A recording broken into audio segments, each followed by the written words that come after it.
We're going to be looking at some of the great one another's of the New Testament. There's quite a few of these verses, all telling us how to behave towards each other.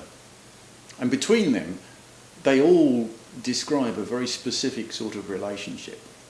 And it is summed up in the greatest one another of them all, which we will look at today. Jesus commanded us to love one another. So let's start by reading John chapter 13 and verses 34 to 35. And read it, if you would, with the following three questions in mind. What kind of instruction is this? What kind of love is described here? How significant is this? Now, from the answers to those three questions, you find out it's a command. The disciples love as they have been loved. And doing this is going to be their sole badge of identity. Without it, you're going to have an invisible church. Now, from those answers, you might want to think about three more things. You often hear it said, we're a very friendly church. Although, by the by, I find that genuinely friendly churches, no one needs to say that. However, you often hear it said, we're a very friendly church. Will that do? Will that do as obedience to this command?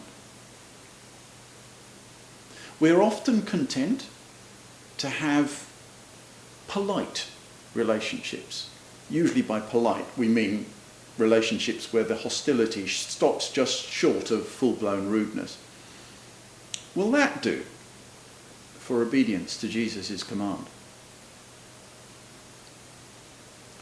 We often think that nobody can reasonably be expected to be loving all the time, so will sometimes do. Discuss. It's a command to love as we've been loved. Otherwise, no one will ever know we're his followers. Friendly or polite or sometimes just isn't going to cut it. So, what do we need in order to truly obey this command? Well, it's very simple, really. We need to know how we are loved by him so that we can love others that way. Now let's think about Peter. If you read John 13 now, the whole chapter, and to add to that, also read Mark 14 verses 27 to 31, a picture emerges. How does Peter seem to believe he is loved by Jesus? How does he believe that in this moment in his life?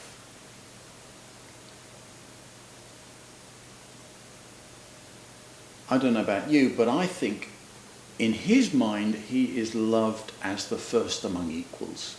Wouldn't you say? He's loved as the special one. Now, compare that with the Peter of Luke chapter 5 and verse 8.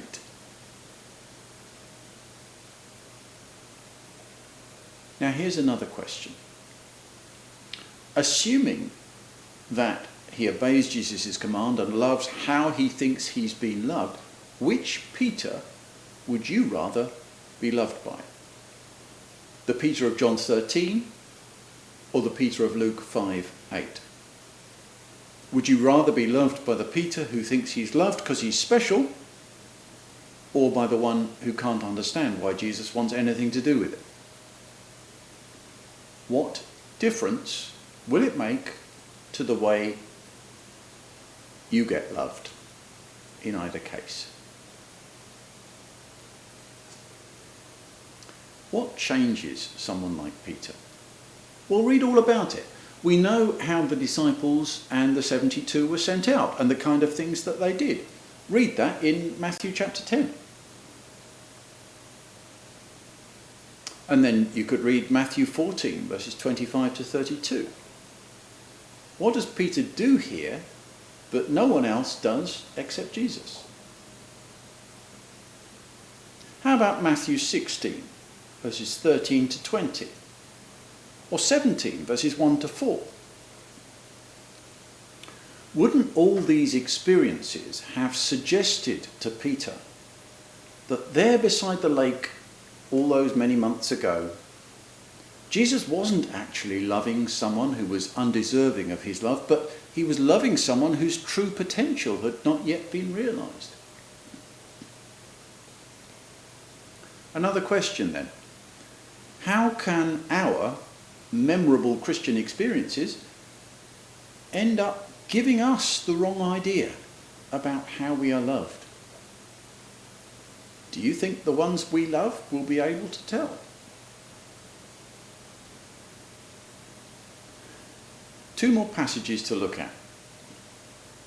John 18, verses 15 to 27, and John 21, verses 1 to 19. In what way has Peter's understanding of Jesus' love for him changed? And how do you think that will change his love for others?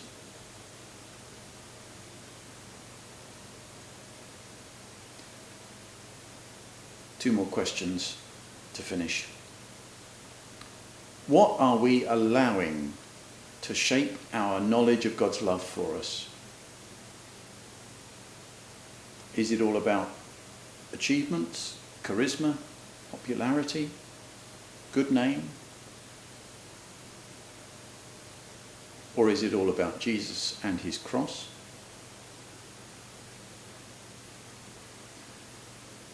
And how are we letting our knowledge of his love shape our love for others? If you have been, thank you for joining me.